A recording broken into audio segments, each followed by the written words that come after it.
ชีวิตสู้mình ban tu sanh riêng của một cái điểm rồi hai anh lớn nhưng trong đơn tha biết nhầm nào nó nhưng mấy chục tua rồi mười đi បើសម្រាប់ខ្ញុំមានរាប់ថារឿងនឹងប្លែក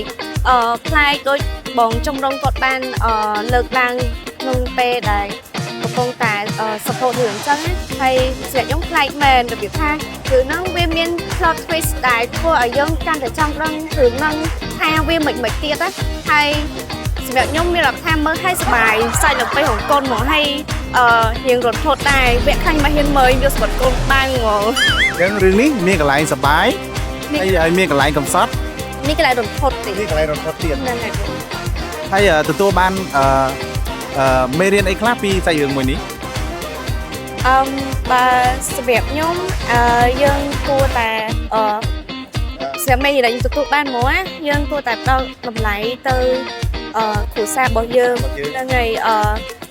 យើងត្រូវចេះ chia pi là bài នឹងជៀសវាងពីលបែងអីផ្សេងៗហើយចេះស្រឡាញ់គ្រួសារនិយាយទៅលបែងនាំមកវិលាហ្នឹងហើយ bát áo con trà